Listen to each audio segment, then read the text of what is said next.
হাদিসে কুদসির মধ্যে বলেছেন, শেষ রাতের এই অংশে আল্লাহ পাক প্রথম আসমানে নেমে আসেন। আরো সে আজিম কত উপরে আল্লাহ পাক প্রথম আসমানে নেমে আসেন, মানে আল্লাহ পাকের রহমত কি হয়, একদম কাছাকাছি চলে আসে। আল্লাহ পাক দোয়া কবুল করার জন্য বলেন, কে আছো আমাকে ডাকবে। আল্লাহ পাক আহ্বান করেন, কে আছো পৃথিবীবাসী আমাকে ডাকবে, আমি তার ডাকে সাড়া দিব। কে আছো আমার কাছে দোয়া করবে, আমি তার দোয়া কবুল করব। কে আছো আমার কাছে ক্ষমা চাইবে, আমি তোমাকে ক্ষমা করে দেব।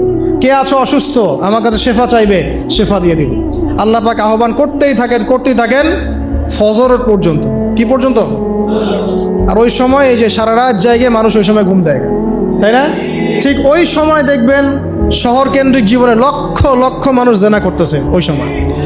ঠিক ওই সময়টাতে দেখবেন যে লক্ষ লক্ষ মানুষ মদ খাচ্ছে, লক্ষ লক্ষ মানুষ পর্নোগ্রাফি দেখতেছে, মুভি দেখতেছে, চায়ের দোকান আড্ডা পিটাচ্ছে, শপিং করতেছে, কি না করতেছে। আল্লাহ পাক আহ্বান করছেন ওই সময়, আল্লাহ পাক আহ্বান করছে, কে আছো, কে আছো আমাকে ডাকবে, কে আছো। মানুষ এই কাজ করতে থাকে। অথচ আল্লাহ পাক জাহান্নাম সৃষ্টি করেছেন কাদের জন্যে? আমাদের জন্যে। জান্নাত কাদের জন্যে? আমাদের জন্যে। তো আল্লাহ পাক এই সময়টাকে কাজে লাগানোর তৌফিক আমাদেরকে দান করুন।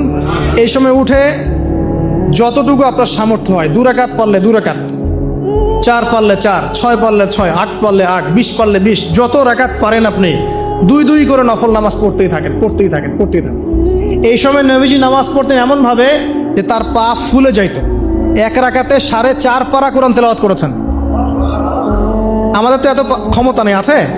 আচ্ছা নেই, সূরা ইখলাসটাই পড়েন, 1 বার না পড়ে 10 বার পড়েন, 20 বার পড়েন, পারা যাবে না? 1 রাকাতে 12 বার সূরা পড়া যাবে না? যাবে। একটা আয়াতও বারবার পড়া যাবে না? আপনি রাকাতটাকে লম্বা করেন, রুকুকে লম্বা করেন, সেজদাকে লম্বা করেন, যত দোয়া আছে এই সেজদার মধ্যে ঢেলে দিবেন।